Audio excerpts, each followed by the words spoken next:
They made me empty 19 years of my life into a cardboard box while 2 security guards stood in the doorway of my own office like I was a criminal. My coffee was still warm on my desk. My company badge was still clipped to the collar of my navy blazer. On the wall behind me, right beside the framed photo of my grandmother Lucia, hung the cheap silver plaque GeneVault Health had given me 3 months earlier for 19 years of exceptional service. There had been applause that day. Grocery store cake. A speech about loyalty. A speech about trust. Now the new CEO, Grant Ellison, sat across from me with his hands folded on my desk, smiling like a man who had just solved a problem that had annoyed him for too long. "Collect your personal items, Elena," he said.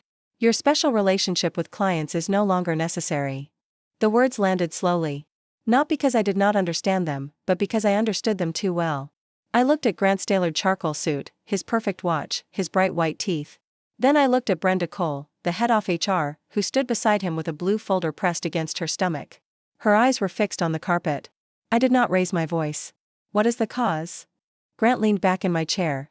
"My chair, GeneVault is entering a more modern phase," he said. "The company can't depend on one person's personal influence. You've concentrated too much authority, too many client relationships, too many emergency approvals. It creates risk. Influence." That was what he called answering a hospital call at 2:13 a.m. because a child with leukemia needed urgent access to genomic sequencing records. That was what he called flying to Seattle, Atlanta, Phoenix, and Boston to sit face-to-face with medical researchers who refused to hand sensitive patient data to strangers. That was what he called 19 years of building enough trust that people would put their patients' futures in our hands. "That was not influence," I said. "That was responsibility." Grant gave a small laugh. "Responsibility will belong to a committee now. A scalable structure. Not a private club built around one woman's feelings." That hit harder than I wanted it to. Not because of me. Because of my grandmother. She had cleaned hospital offices in San Antonio for almost 30 years so my mother could finish nursing school. Andy could become the first person in our family to graduate from college. She used to say, "A promise is a signature even when there is no paper." I had carried that sentence into every contract, every breach call, every impossible conversation with a frightened hospital board. GeneVault Health had not been famous when I joined it. Back then, it had 34 employees, 2 aging servers, 1 rented floor outside Houston, and a receptionist who also handled payroll. We were supposed to be a secure custodian for genomic and medical research data, but in those early years, we were really just a fragile little company trying to convince hospitals that we were safer than the big vendors. I started as a compliance analyst. I corrected data maps, answered client emails, cleaned up consent forms, and carried my laptop in a backpack because we did not have enough company bags. Over time, I built the Strategic Trust and Continuity Division. That title sounded fancy, but the work was brutally human. We protected cancer studies, pediatric genetic records, rare disease registries, tribal health research files, fertility clinic archives, and pharmacogenomic trials. The kind of data that could destroy families if exposed. The kind of data that could decide whether a father got the right heart medication, whether a baby qualified for experimental treatment, whether an entire community trusted medical research again. Clients did not just want a brand. They wanted a name.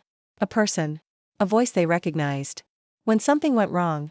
For our largest accounts, I was the named trust authority.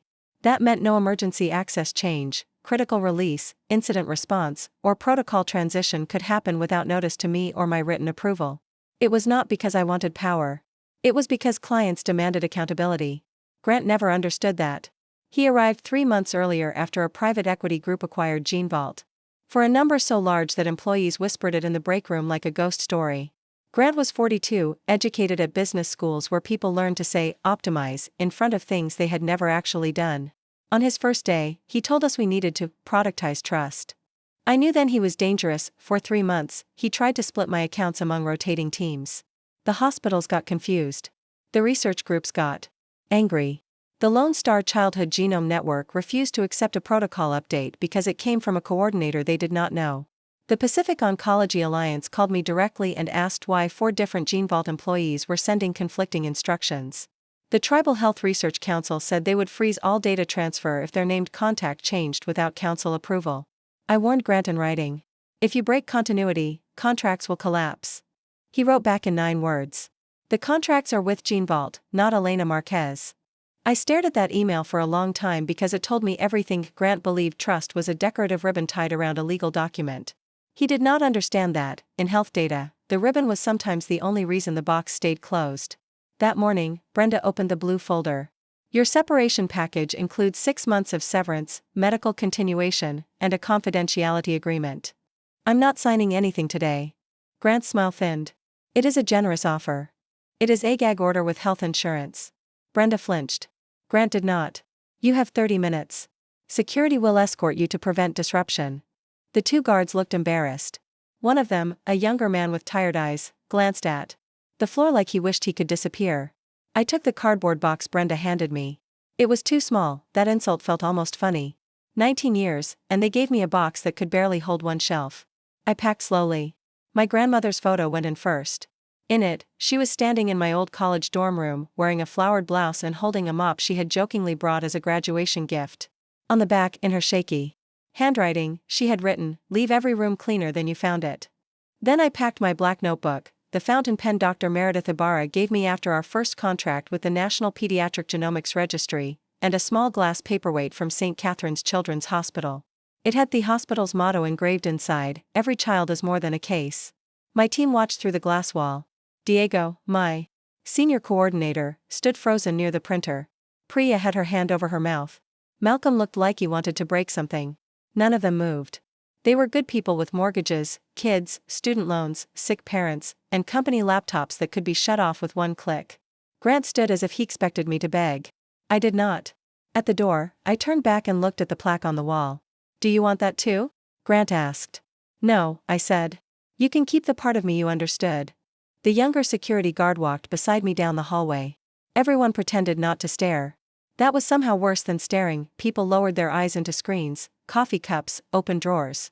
A company that had once trusted me with federal audits and hospital crisis calls now treated me like a contamination risk. At the elevator, the guard whispered, "This isn't right, ma'am." I looked at him. He could not have been more than 26. "Don't worry," I said. "It's just business." But my voice cracked on the last word. In the parking garage, I placed the box on the passenger seat of my old gray Lexus and sat behind the wheel without starting the car. I could smell cardboard, coffee, and the faint lavender soap my grandmother used whenever she hugged him. My hands did not shake until I unclipped my badge. That stupid plastic badge had opened every door in that building for nearly 2 decades. Now it was useless. My phone started ringing. Dr. Ibarra. Then Dr. Samuel Henson from Seattle. Then the director of the Lone Star Childhood Genome Network. Then someone from Phoenix, then Boston. Then St. Catherine's. I did not answer. Not because I did not care. Because I knew that if I heard one kind voice, I would break in half. I drove home in silence. My house was a small 1-story brick home in Sugarland, with a cracked front walkway and a lemon tree my grandmother had planted after my divorce. Mid-daughter, Rachel, was away at medical school in Chicago, and for the first time in years, I was grateful she was not there to see me carry that box inside. I put it on the kitchen table. Then I stood there staring at it like it might explode. At 5:41 p.m., my personal email pinged. The subject line was formal. Notice of Contractual Continuity Review. It was from Pacific Oncology Alliance. I opened it. The message stated that my removal as named trust authority triggered an immediate review under Section 14.2 of their Master Services Agreement. All non-emergency transfers were suspended pending written approval from their Medical Ethics Board. At 5:47, another email arrived. Lone Star Childhood Genome Network. They were freezing administrative access. At 5:52, St. Catherine's Children's Hospital issued a continuity breach notice. At 6:03, the Tribal Health Research Council suspended data sharing until GeneVault could demonstrate client-approved leadership continuity. At 6:11, Boston Rare Disease Collaborative requested a legal meeting. At 6:19, Grant called. I stared at his name until the screen went dark. At 6:26, he called again. At 6:31, Brenda called. At 6:34, Diego texted me. "Are you okay? Something is happening. Grant is screaming in the executive conference room." It upped 3 words. "Do your job." Then I deleted them. He did not need orders from me anymore. I wrote, "Protect the clients. Protect each other." At 7:08, my phone buzzed with a voicemail from Grant. I did not play it. At 7:14, another email arrived, this time forwarded automatically from a secure audit distribution list he had created years earlier and forgotten was copied to my personal emergency address. The subject made Mistamok tighten. Urgent, external data migration approval conflict. I opened it.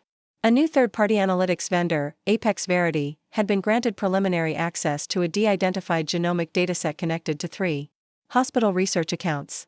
The approval had been submitted under executive override. The listed approving executive was Grant Ellison. The listed continuity authority was me. My name appeared beside a digital approval I had never given. For a moment, the kitchen seemed to tilt.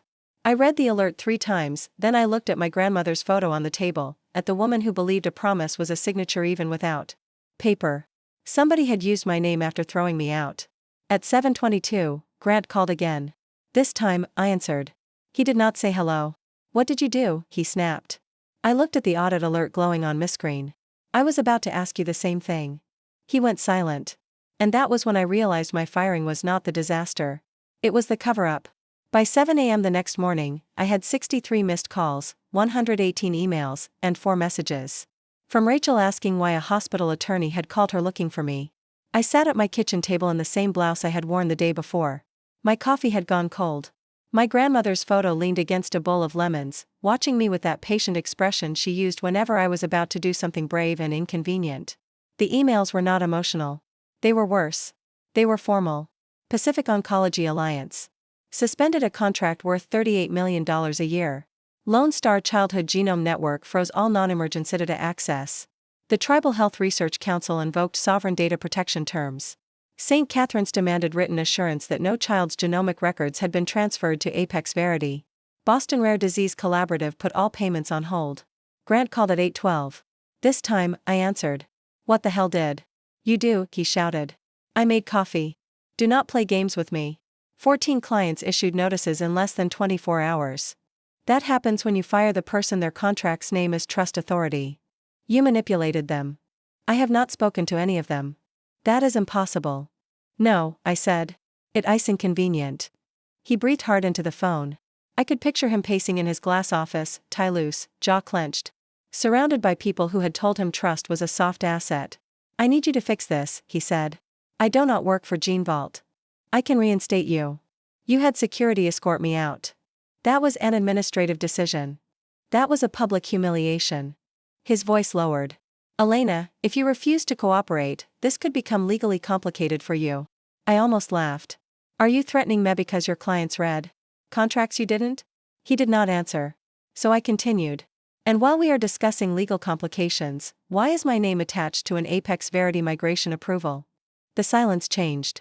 It wasted barely 2 seconds. But I had spent 19 years listening for what people did not say. Grant's voice came back too smooth. "That is an internal technical matter. It has my name on it. You were still listed as continuity authority at the time. I never approved it. Elena, don't be dramatic. Grant, don't be stupid." Then I hung up. At 10:03, Brenda texted me. "Please meet today. It would help everyone." I did not respond. At 11:40, Dr. Ibarra called. She had been the first major client who ever trusted me. She ran pediatric genomic research at St. Catherine's, and she had the kind of voice that could calm a parent in a hallway after a diagnosis. "Elena," she said softly. "Are you safe?" That question almost undid me. "I'm unemployed," I said. "But safe. We suspended access this morning. I saw the notice. We will not hand children's genetic records to a rotating committee we do not know. GeneVault will try to appoint another contact. Our contract does not allow replacement without approval from our ethics board." I wrote that clause. "I know," she said. "That is why we signed." I closed my eyes. Years earlier, St. Catherine's had survived a data incident with another vendor. No names leaked publicly, but a subcontractor had mishandled records linked to children in experimental cancer treatment. Families were terrified. Doctors were furious. When Dr. Ibarra interviewed GeneVault, she asked me one question. "If something goes wrong at 2 a.m., who answers?" I said, "I do." She said, "Put that in writing." So I did. Not because I wanted to be irreplaceable. Because frightened people deserve more than a ticket number. By noon, GeneVault's board had called an emergency meeting. It knew because Brenda accidentally forwarded me a calendar invite, then recalled it 18 seconds later. It was too late. The subject line was enough. Client continuity crisis/Apex exposure. Apex exposure, there it was. At 1:17, Diego called from a blocked number. "I know you told me to protect clients and each other," he said, voice low. "I need to tell you something." "Are you alone?" I'm in the stairwell. Go ahead. Grant had IT prepare an executive override for Apex last week. You rejected the pilot in March, right? Yes. I remember because you wrote that de-identified data is not consent-free data. That is still true. He told us. The objection was outdated. Then yesterday, after you left, Malcolm saw a cute approval with your name attached. It looked like a saved authorization template. My stomach turned. Do not send me anything from Gene Vault, I said. Do not risk your job. Elena, I mean it. Document what you are legally allowed to document. Protect yourself. They're saying you created the dependency. That you built contracts around yourself. So you could control clients. That is what scared men call accountability. They're also saying you approved Apex and then panicked. The room went very still. Who is saying that? Grant. In the board meeting. Brenda looked like she was going to throw up. I thanked him and ended the call before anger made me careless. At 3:30, I drove to my grandmother's assisted living apartment. She was 88, tiny, sharp-eyed, and still capable of making nurses behave with one raised eyebrow. She sat near the window folding dish towels, because she said hands should always have honest work. You look like a woman who swallowed a storm, she said. I sat beside her and told her everything. The firing. The guards. The client notices. The Apex alert. My name on an approval I never signed. She did not interrupt. She just folded towel after towel, edges perfectly aligned. When I finished, she reached for my hand. Are you afraid? Yes. Good, she said. I blinked. Good? Fear means you know the door is heavy. Courage means you open it anyway. I laughed once, but it came out broken. I'm 46. I have a mortgage, a daughter in medical school, and a reputation that manistering to poison. My grandmother squeezed my hand with surprising strength. When I came to Texas, I cleaned rooms where people would not look at my face. I was afraid every day. But I kept my word, and over time, people learned my name. Nobody can fire your name out of other people's mouths. That sentence stayed with me. On Friday, I agreed to return to Gene Vault for a meeting. Not for Grant. For my team. The lobby felt different when I walked in without a badge. The receptionist, Ava, looked up and went pale. She had worked there for 6 years. I had sent flowers when her mother died. Now she had to hand me a visitor sticker. I'm sorry, she whispered. Do not apologize for doing your job. The sticker said visitor in red letters. I pressed it to my blazer like a joke only I understood. Grant was waiting in the executive conference room with Brenda, 2 board members, and a lawyer I recognized from the acquisition. Grant looked like he had not slept. His skin had a gray undertone. His collar was open. The confidence had drained out of him, leaving something meaner behind. On the table sat an offer. Vice President of Strategic Trust. 35% raise. Restored signing authority. Board-facing role. Public statement calling my termination a mutual transition misunderstanding. I read it without touching the paper. Come back, Grant said. Tell the clients this was an internal restructuring. Error. It was not an error. It was mishandled. You called me a risk. He rubbed his forehead. I was wrong. Yes. The fund is threatening to remove me. If these contracts collapse, Gene Vault loses more than 60% of revenue. I warned you. He slammed his palm on the table hard enough to make Brenda jump. Then tell me what you want. I looked at him. I felt no hatred in that moment. That was what made him seem smaller. Hate would have given him a place inside me. He did not deserve that. I want my team protected from layoffs caused by your arrogance. I want every client notified of the Apex override. I want an independent forensic audit. I want a written apology for the way you removed me. And I want you to stop pretending medical data can be handled like inventory at a warehouse. The lawyer's face tightened. Grant laughed bitterly. You are in no position to make demands. I stood. Then we are done. Sit down. I did not. Elena, Brenda said suddenly. Everyone turned to her. Her fingers were white around her pen. There is another document. Grant's head snapped toward her. Brenda. She swallowed. I can't keep doing this. The lawyer leaned forward. What document? Brenda opened a folder and slid a printed page across the table. It was a draft statement. My name was in the first paragraph. Elena Marquez, former Senior Director of Trust Continuity, approved preliminary anonymized data access for Apex Verity under Legacy Delegated Authority. For a few seconds, nobody moved. I read the sentence again, slowly. They wanted me back not to restore trust. They wanted me back to absorb blame. I looked at Grant. You fired me in front of security, then tried to use me as a human shield. His jaw clenched. The pilot was legal. No, I said. If it were legal, you would not need my ghost to prove it. The board member beside him, an older woman named Judith Park, looked at the paper like Ithad started bleeding. Grant, she said, what is this? Grant ignored her and stared at me. Don't make yourself a martyr. You can walk out of here rich, elevated, and publicly respected.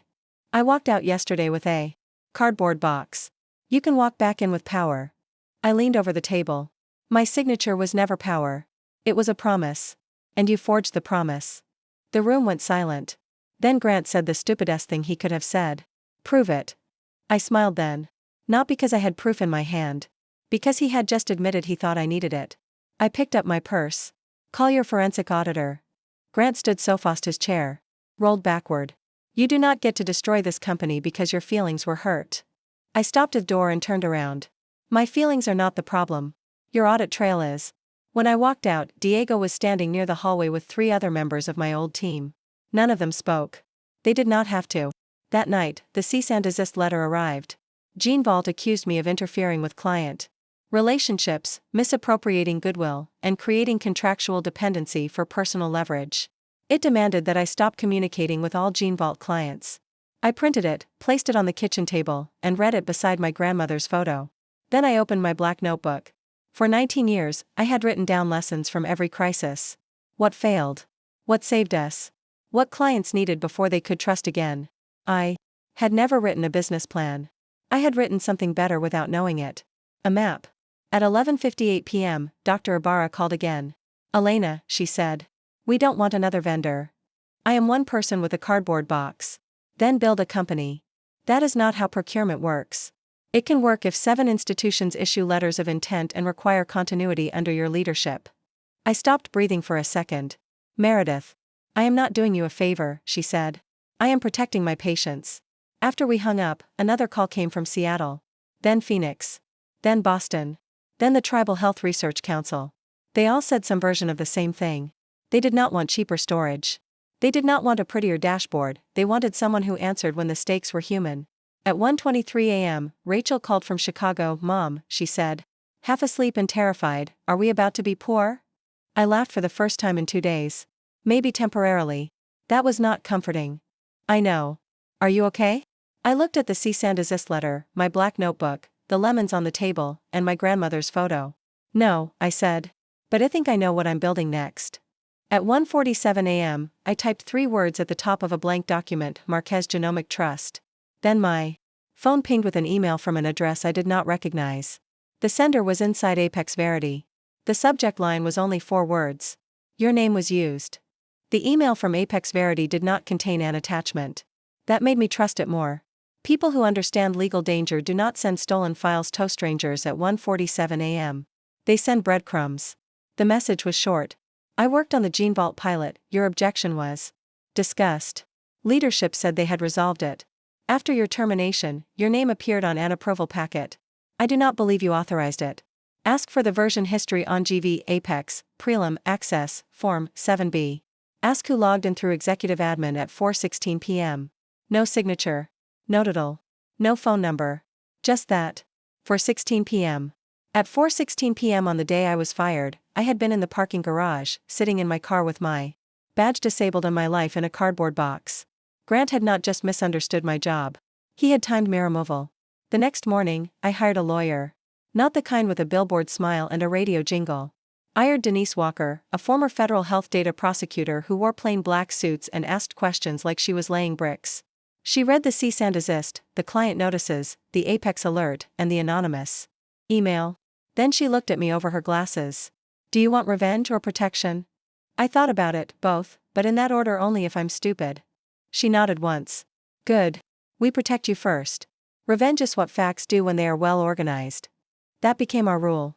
For 3 weeks, I did not call Jean Vault clients unless counsel cleared the communication. I did not ask anyone to leave. I did not recruit my old team. I did not touch a single document that belonged to Jean Vault. I answered only what I was legally allowed to answer, and even then, I wrote like every sentence would be read aloud in court. But the clients kept moving. Not because I pulled them. Because Jean Vault pushed them. Grant tried to replace me with a trust operations committee made up of 6 people, 4 of whom had never sat through a hospital breach simulation. He sent a cheerful email about distributed continuity. The hospitals responded with formal rejection letters. The Tribal Health Research Council demanded direct testimony before their data governance board. Boston asked whether Apex Verity had accessed any research tied to rare pediatric neurological disorders. St. Catherine's requested a sworn certification. GeneVault could not provide one.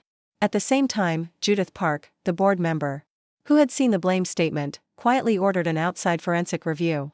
That was the first twist Grant did not see coming. The second came from Brenda. She called me from her personal phone 9 days after the conference room meeting. "I need to tell the truth," she said. "I was in Denise's office, so I put hair in speaker with her consent." Brenda cried before she spoke, which somehow made me angry and sad at the same time. She had watched them march me out. She had held the folder. She had avoided my eyes.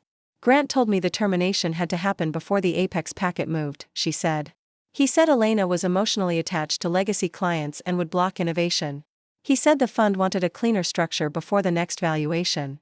Denise asked, "Did he instruct anyone to use Elena's approval?" Brenda went quiet. "Yes." My chest tightened. "Who?" His chief of staff created the packet from an old delegated authority form. IT flagged that the credentials were inactive, so executive admin override was used. "Did you preserve anything?" Denise asked. "Yes. Emails. Calendar notes. A copy of the draft statement. I know I should have spoken sooner." I looked out Denise's window at downtown Houston burning white under the afternoon sun. "Why didn't you?" I asked. Brenda's voice broke. "Because I have 2 kids, Elena. Because I was afraid. Because I told myself powerful men always find a way to survive, and women like us just try not to get crushed." I wanted to hate her. I could not. My grandmother had told me being good did not mean letting people use you. It also did not mean pretending fear was simple. "Then do not protect him now," I said. "I won't." The forensic audit finished 2 weeks later. GeneVault did not send it to me, but they did not have to. Within 24 hours, 5 clients terminated for cause. By the end of the week, 11 had invoked continuity breach terms. Grant was placed on administrative leave. The private equity group issued a statement about leadership transition and compliance review, which is corporate language for somebody set fire to the kitchen and nobody wants Tosi who bought the matches. But the most satisfying moment did not happen in a courtroom. It happened 4 months after my firing, at the National Health Data Security Summit in Washington, D.C. I almost did not go. Marquez Genomic Trust was barely alive. We had 3 rented offices in Houston, 6 employees, 7 signed letters of intent, and a cloud security bill that made me wake up at 3 a.m. My first desk was a folding table. Our conference room had 4 chairs from Facebook Marketplace. Our logo looked like something Rachel made between anatomy exams. But we had something GeneVault had lost. People believed us. Dr. Ibarra insisted I accept the invitation to speak. "You have to tell them what continuity really means," she said. "I'm not famous. You are becoming inconvenient. That is better." So I went. The ballroom was filled with hospital executives, compliance officers, biotech investors, patient advocates, attorneys, and enough gray suits to make the air feel expensive. My topic was human accountability in genomic data stewardship. I stood backstage holding my grandmother's fountain pen in my hand. She could not travel anymore, but she had pressed it into my palm the night before. "Take this," she said. "When your voice shakes, hold something that remembers you." My voice did shake at first. Then I looked into the audience and saw Grant Ellison in the second row. He looked thinner. His hair was longer. He wore a suit that still cost more than my first car, but he did not look untouchable anymore. He was listed in the program as a senior advisor for a small consulting firm I had never heard of. For one sharp second, I felt the old humiliation. The guards. The visitor sticker. The cardboard box. Then I began. "When people say health data should scale," I said, "I agree. When they say trust should scale, I ask a different question. What exactly are you scaling? A process? A dashboard? A call center? Or the willingness of a terrified physician, parent, researcher, or patient to believe that someone accountable will answer when something goes wrong?" The room became very still. I did not name GeneVault. I did not name Grant. I did not need to. I described an anonymized case, a medical data custodian acquired by investors, a named trust authority removed without consent, a third-party analytics pilot advanced through executive override, 20 clients freezing or terminating contracts within days, patient research delayed, employees sacrificed, millions lost because leadership confused efficiency with erasure. I showed the clauses. I showed the governance model. I showed how succession could have worked if anyone had respected the clients enough to ask. Then I said the sentence my grandmother had given me. A promise is also infrastructure. There was a pause before the applause, not because they disliked it. Because they were absorbing it. During the Q&A, Grant raised his hand. Of course he did. The moderator hesitated, then nodded. Grant stood. Ms. Marquez, he said, voice smooth, public. Polished. Isn't your model dangerously dependent on individual personalities? Isn't the lesson here that organizations should avoid building around one person? A few heads turned. People recognized tension even when they did not know the story. I smiled. No. The lesson is that organizations should never confuse a trusted person with an undocumented process. He blinked. I continued. Depending on one person without training. Successors creates fragility. But removing the trusted person without client consent, without transition, without documentation, and without understanding why that person is trusted creates collapse. The solution is not humiliation. The solution is apprenticeship, transparency, redundancy, and respect. Someone in the back murmured, exactly. Grant's jaw tightened. I looked directly at him now. And if leadership uses a trusted person's name after removing them, that is not modernization. That is fraud. The room changed temperature. Grant sat down. Dr. Ibarra started clapping first. Then others joined. It was not thunderous. It was worse for him. It was controlled, professional, undeniable. The kind of applause that says the adults in the room have reached a verdict. After my session, 3 institutions asked for proposals. Point 1 was Southeastern Personalized Medicine, a consortium across Georgia, Florida, and South Carolina. The contract would be worth more in 1 year than my house. I stepped into a quiet hallway to breathe. My phone buzzed. A text from Brenda, Gene Vault is filing for restructuring protection. Grant is under investigation. I wanted you to know. He also wanted to say I should have defended you that day. I stared at the message for a long time. Then I wrote back. Defend the next woman sooner. I did not add anything else. Marquez Genomic Trust signed its first full contract 6 weeks after my firing. St. Catherine's came first. The agreement was clean, market rate, and reviewed by 4 teams of lawyers who seemed determined to prove kindness had nothing to do with it. That was fine with me. I did not want charity. I wanted terms. Lone Star followed. Then Pacific Oncology. Then the Tribal Health Research Council, but only after I spent 2 full days listening in a community hall and agreeing to governance terms stronger than any I had ever written. Within 90 days, we had security certifications in progress, a private cloud environment, an emergency response protocol, and a 24-hour rotation staffed by people who understood that urgent meant a human being was waiting somewhere with bad news. My first hire was Diego. He arrived carrying an old backpack and trying to pretend he was not exhausted. They cut 40% of the department, he said. Grant's gone, but the damage stayed. I did not celebrate. People think revenge feels like champagne. Sometimes it feels like hiring the people left bleeding after the villain runs out the back door. I hired everyone I could afford. Priya came 2 weeks later. Malcolm after that. Ava from reception became our client intake coordinator because she remembered names better than any software. Brenda did not ask for a job, and I did not offer one. But when she called 8 months later to say she had joined a non-profit hospital compliance team, I told her I hoped she slept better there. Rachel came home for winter break and walked through our office laughing.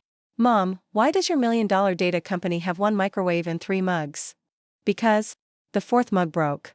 This place looks like a startup built by responsible adults who ran out of money at Target. That is painfully accurate. Then she grew quiet in my office. I had hung my grandmother's photo behind my desk. Next to it was the old Gene Vault badge they had deactivated the day I was fired. Rachel touched the badge. Why keep this? To remember that access is not the same as belonging. She nodded like she understood more than I wanted her to. My grandmother visited the office 5 months later. Diego brought her a chair with armrests. Ava bought lemon cookies. Priya cried before my grandmother even said anything, which made my grandmother suspicious. Why is that pretty woman crying? She whispered to me. Because she knows you're important. My grandmother walked slowly through the office, greeting every person as if she had raised them. In my office, she looked at her own photo, then at my badge, then at the framed first contract from St. Catherine's. You see, she said. What? They did not take your place. They pushed you out of the wrong one. I turned away because I did not want my staff to see me cry. She saw anyway. She always SAWWY. The end of our first year, Marquez Genomic Trust had 23 active clients. We were not huge. We were not flashy. Our office still had imperfect chairs. Our website was plain. But when a hospital called at midnight, someone answered. If I was not on rotation, someone trained by me answered. If a decision required escalation, it did not disappear into a committee. It moved through a documented chain with names, timestamps, and accountability. That was the real revenge. Not Gene Vault's collapse. Not Grant's fall. Not the applause in Washington. The real revenge was building the thing he said could not exist without making me smaller. Grant believed trust belonged to whoever bought the company. He thought firing me would transfer my relationships back into the building like furniture. He thought my value lived in a title, a badge, an office, a line on an org chart. He learned too late that trust does not obey a termination letter. My grandmother died 1 year and 3 months after the firing. In her last week, I sat beside her hospital bed and read client updates aloud because she said business news was better than daytime television. Her hands had become thin and cool. Her eyes were still sharp. "Are you hard now?" she asked me one evening. I knew what she meant. "No," I said. "Not hard." "Good. I'm less easy to use." She smiled. "That is better." On the last night she was awake, she asked me to promise something. "Do not become like them." I held her hand. "I won't." "Being good does not mean opening the door to people who bring knives," she whispered. "It means not picking up their knives after they leave." I wrote that down later. I write everything important down. Sometimes people ask if I am grateful Grant fired me. No. I am not grateful for being humiliated in front of my team. I am not grateful for the guards, the visitor sticker, the 30 minutes to pack 19 years, the fake approval, or the way powerful people tried to turn my integrity into their insurance policy. I am grateful for what I learned after. I learned that a job can end without ending your work. I learned that being necessary is not the same as being trapped. I learned that people who call you replaceable are often terrified of what happens when you believe them and leave, and I learned that my grandmother was right. A promise is a signature even when there is no paper. Today, when I walk into my office, I pass the front desk where Ava greets every client by name. I pass the operations room where Diego trains new analysts to ask 3 questions before touching any data. Who does this affect? Who approved it? Who will answer if it goes wrong? I pass the conference room where Rachel, now in her 3rd year off medical school, sometimes studies when she visits. She says our office has better coffee than the hospital library. Then I sit at my desk beneath my grandmother's photo. The old Gene Vault badge hangs beside it, dull plastic and dead access chip. People think I keep it because I am bitter. I keep it because it tells the truth. The day they walked me out, I thought I was losing my story. But they were not taking the pen from my hand. They were handing it back to me.